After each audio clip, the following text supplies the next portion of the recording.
Start recording. Okay, cool. So we're going to spotlight here Josh Cribb. Okay, I'm going to jump back and forth with the pin here. Josh, if you can have your camera on, that'd be cool. If not, that's totally fine too. So we're gonna spotlight Josh here as a new agent. Now, Josh has had an awesome time here in a short time at SLS. In August, he had, let me see this. In August, he had over almost 30,000 in ultimate annual premium. So that's not submitted, that's ultimate, right? So Josh is well on his way to being $500,000 a year or more producer, and definitely on his way for leadership here and everything else. So I'm just going to ask Josh some questions today about how he's done it. And I had the pleasure of being able to meet Josh and his dad and his fiance and well, wife and everything else. So Josh, without further ado, I'm gonna bring you in here. And I do have those, dude. I'm not lying about the shirts. I gotta pick them up and send. I went to go get them, and then I had my COVID shot, and then I had to get somewhere, and I couldn't like run across. It was That's all right, man. So we're gonna get you here. And all right, so Josh, first, man, your activity is always like at the top. You know, your effort is super high, and you apply what you learn. So what drives you to put so much effort in like every single day? Because it's not just like one day here, one day there, where you know, I feel like doing this today and I don't. It's like every day you push, you start early, you finish later on. What drives you to do that, man? Honestly, I just feel I'm the type of guy that I'm kind of like a workaholic. I like to put all my effort into things that I do. I don't like to do things, you know, half-ass, I would say. I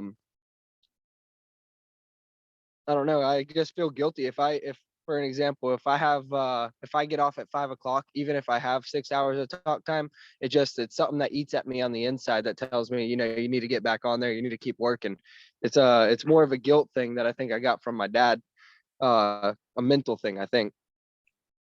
Yeah, well, you know, knowing him, I can see how he put that work ethic in you, because you know your dad's energy was super high, and he seems like a super hardworking guy.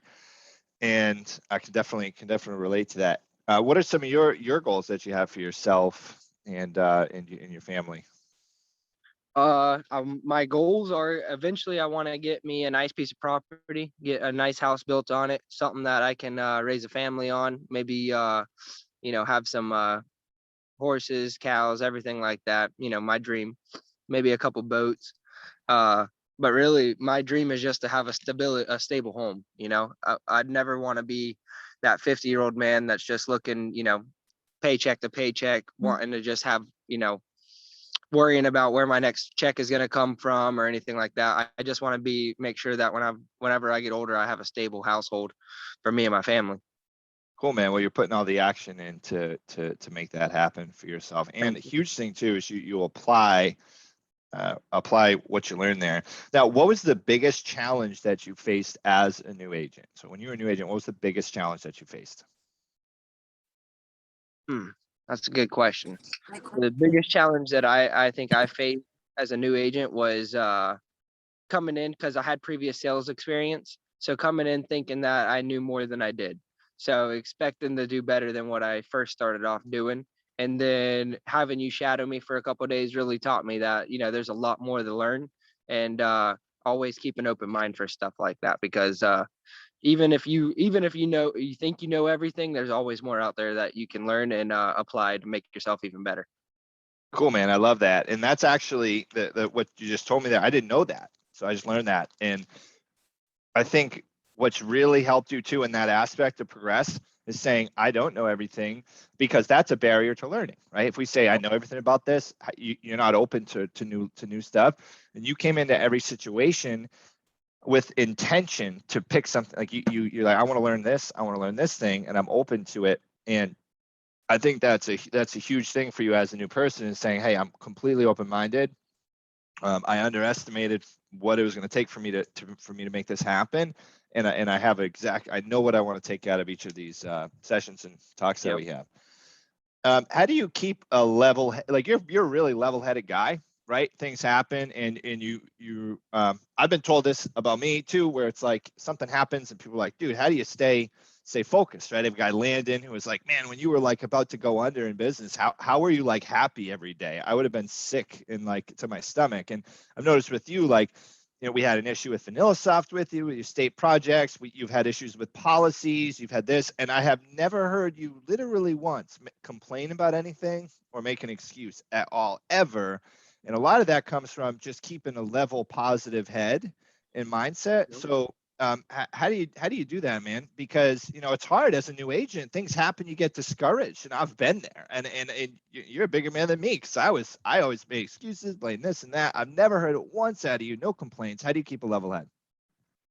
Honestly, you got to surround yourself by people that'll always bring you up. So anytime I get down, or anytime, like for example, last week, for some reason it felt like pulling teeth to get every sale that I had. It was probably one of my hardest weeks here at SLS, and anytime I would get down, I'd reach out to you. I would reach out to my buddy Joe, or my wife. She would be right there, and just talking it through with them, and or my dad, for an example, and they would just let you know, hey, everybody has a bad week. It doesn't matter what job you're at. You could be literally a stock performer and make millions of dollars, and you're going to have one week where you don't make $1 million. It's just going to happen. There's nothing that you can do to make sure that every week is perfect. But if you do majority of the time, if you keep a level head and you keep a good positive mindset, the next week will make up for the week before. For an example, this week it's Wednesday. My AP is already better than what it was for the whole week of last week. Wow. So you just got to keep a positive mindset and keep moving forward, and surround yourself with people that'll help you bring you up when you get down.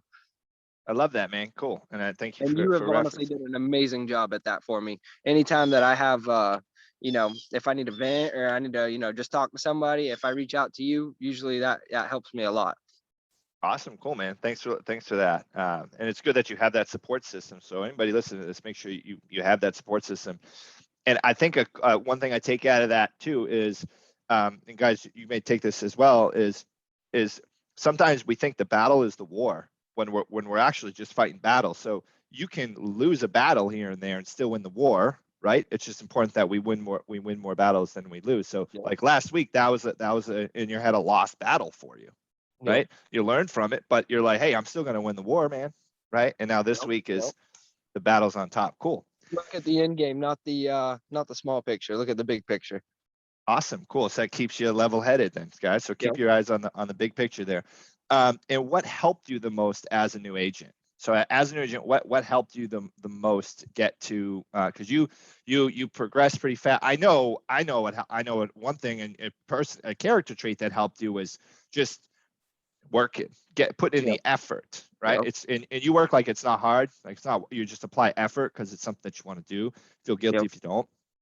But what's something that really helped you go from having a good week to having many good weeks? Because it's not luck anymore. Where you were calling the same leads, we're all calling the same people. You were in the trenches in the tough lead project. So what helped you the most keep those good weeks consistent so it wasn't roller coaster?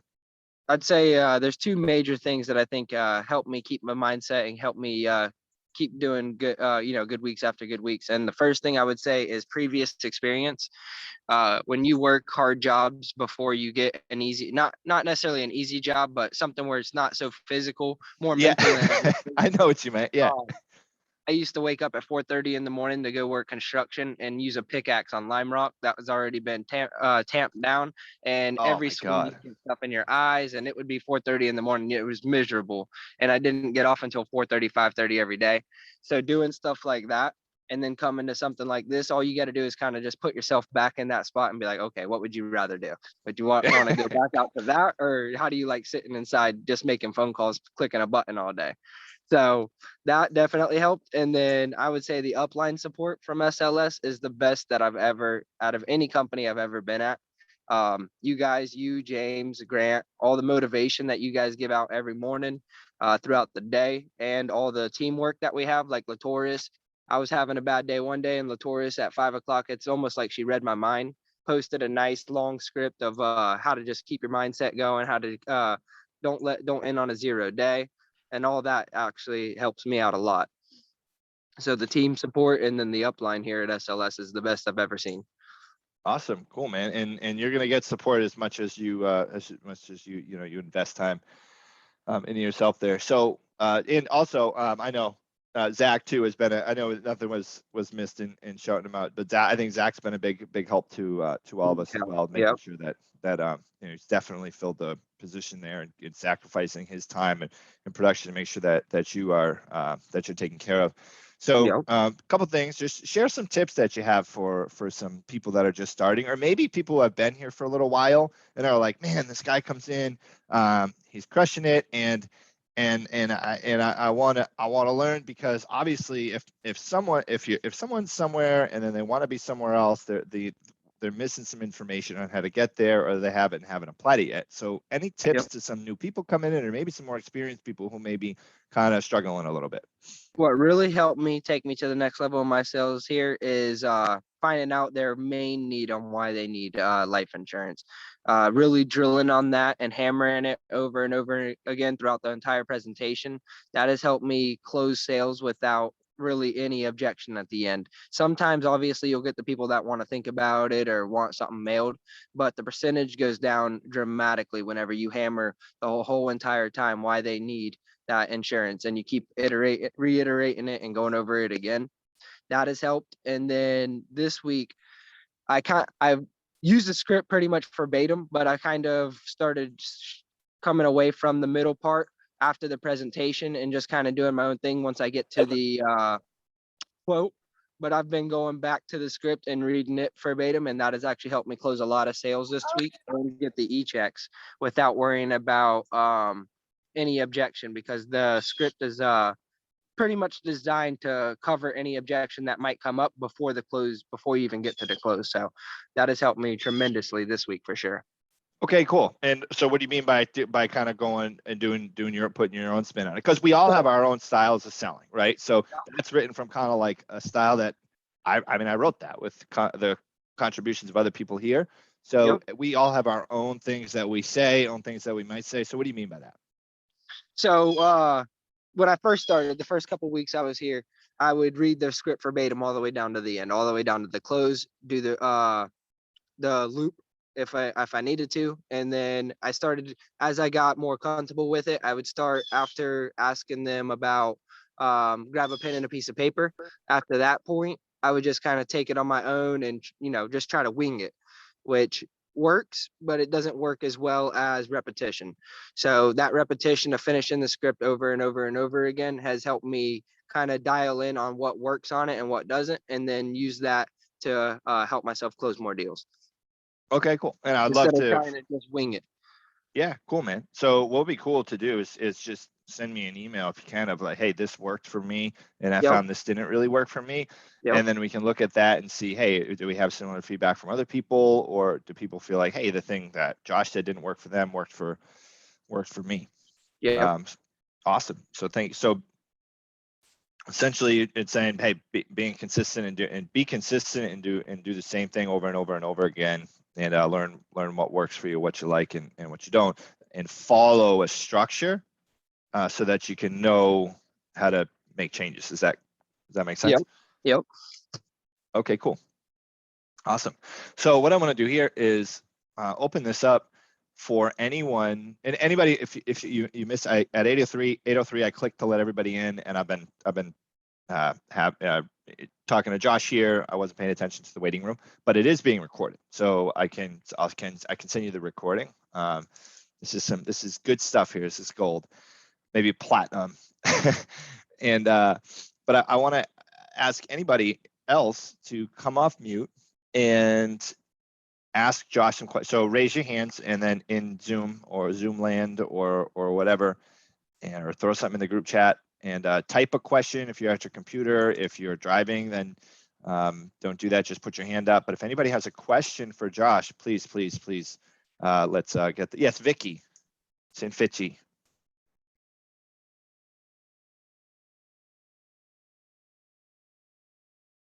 You're good to go, Vicky. I can't hear you. Oh, there you go. Yeah, I had to put my mic down. Okay. So normally I don't struggle with talking to people. Like I'm just one of those weirdos that can pretty much talk to anybody. But every now and again, I get those people that are really standoffish, really hard to pull into a conversation, really hard to get a rapport with. And I just kind of feel like I get lost in that sometimes. So when you get faced with that, even though it's like, I almost feel like I'm interviewing them and grilling them to get information. What do you do when you deal with those people? Like, they need it, they want to talk to you, but they're just like not conversationalists. They don't really want to give you information. In that kind of circumstance, what do you like? How do you kind of broach it to break them down a little bit? I try to find something that they care about. So if you can hear something in the background, like a dog or something, try to find, because there's got to be one thing that they do care about that they're willing to talk about. So do your best to try to find that thing. Now, if they're too standoffish, now everybody has a bad day. I would just set an appointment for the very next day and just try to touch base with them then. And them hearing your voice a couple times throughout the week may help open them up a little bit. You know what I mean? Instead of them just being like on that first call, don't want to talk to you, don't want nothing to do with you, even though they do need it. That's what I try to do. First, I try to just find out something that they are interested in, whether it be something I can relate to, like hunting, fishing. Everybody likes to fish. If they have a dog in the house, what kind of dog do you have? Oh, how old is he or she? Talk about that a little bit. Children, just try to find something that they really do care about and try to hammer that until you can open them up a little bit. Okay. Yeah, definitely sounds good. I think most of the time it's just kind of comes across with their demeanor and you're like, I just kind of freeze for a hot second, and that makes it worse because if you don't say anything, they're like, forget it, I don't want to talk to you anymore. So that'll definitely help a little bit if I can hear stuff. Sometimes they're just brutal. I'm like, Yeah, there all are right, some so brutal people out there. yeah, there definitely is. And it's not to sound like bad, but more times than not, I get the pushback from a male than a female. It's occasional with the female because they're kind of snippy, but the guys will just be like hardcore. You could hear it in their voice, like, what do you want? I don't want to talk to you. I think that might be a gender thing because I have a easier time talking to guys than I do females. Yeah, it definitely could be. Because I can break the ice with females definitely a lot easier, but Yeah, it certainly could be. that might Well, be like a statistics or something where females like to talk to females and men like to talk to men more. I don't know what it is, but I have the yeah, same issue with female. it definitely could be it. That's cool. I like that. So Josh, you find out something that they care about and talk about that. That's huge, guys, because when we find something that they care about, we automatically start communicating with them from a point of affinity, right? A point of liking something that they like. And also another thing that I took away from that too, guys, that you want to take from this is he is saying this is going to he is anticipating a sale is going to take more work than he maybe like it's going to take like some it's easy to think like, hey, one call closed for everybody, but what he's saying, he's assuming, hey, I'm going to have to follow up with this person a couple of times, even if they're unresponsive.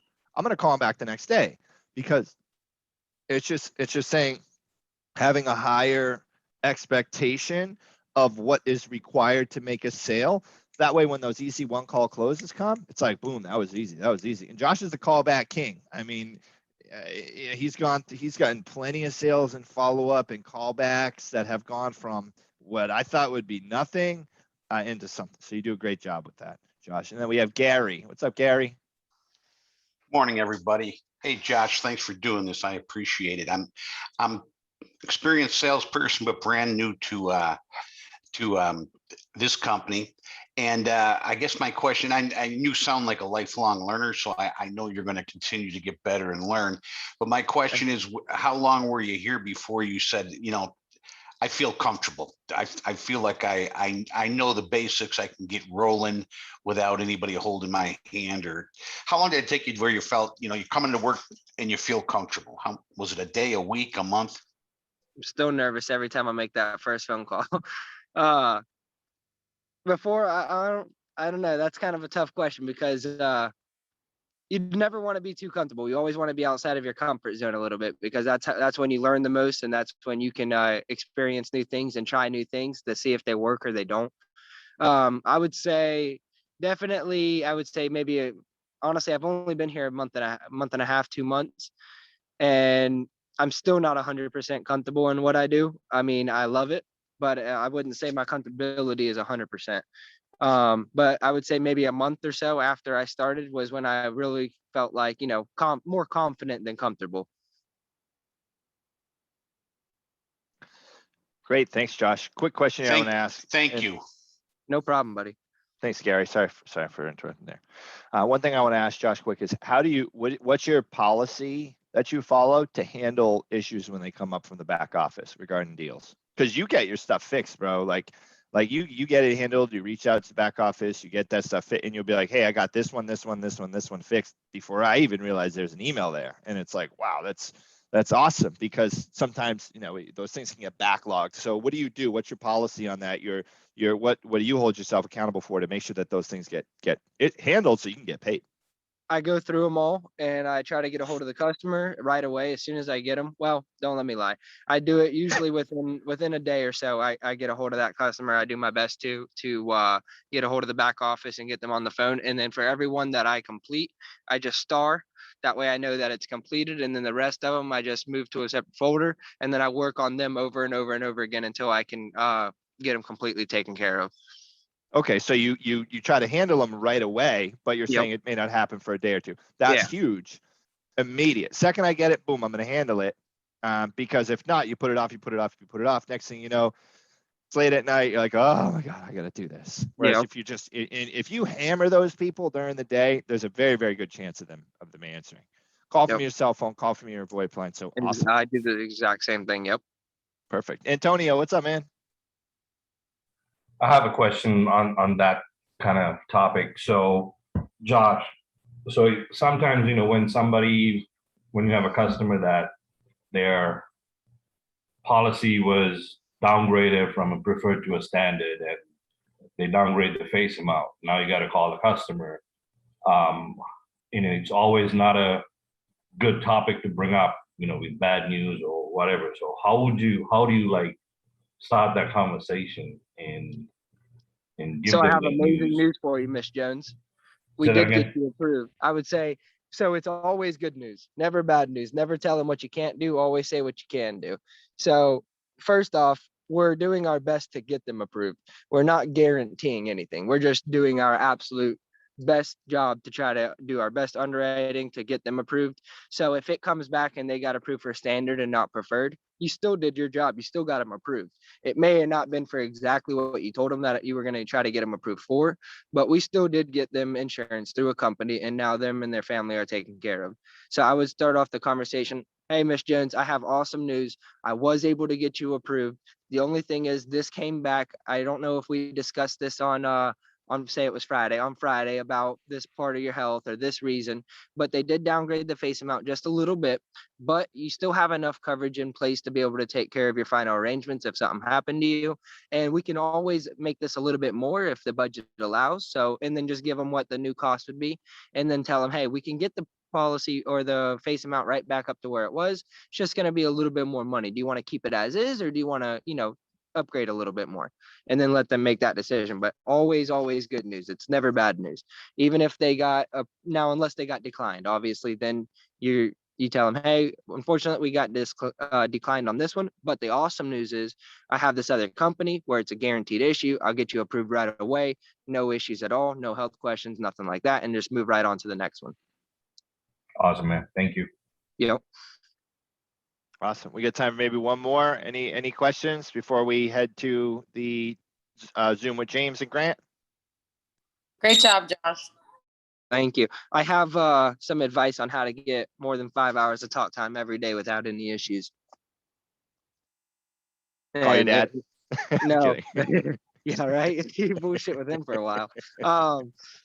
Stay on the phone all day.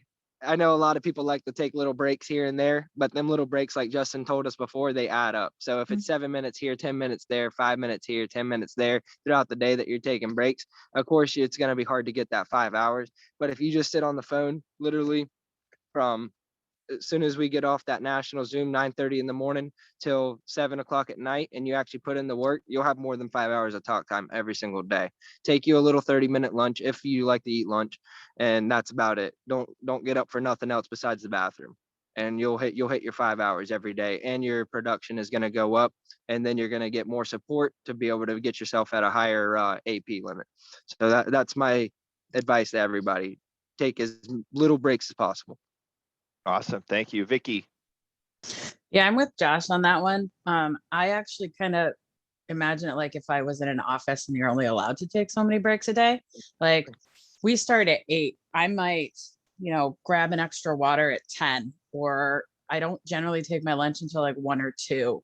And then I won't get another water until maybe like 5. So I have specific times that I'm like, okay, I'm going to go get my water at this time. I give myself 10 minutes and then I'm back on the phones grinding every day. Like I'm here. I generally start calling like super early and go until, 7, 8 o'clock at night to make sure I get my talk time in or my dials in, which it's usually both. But Yep.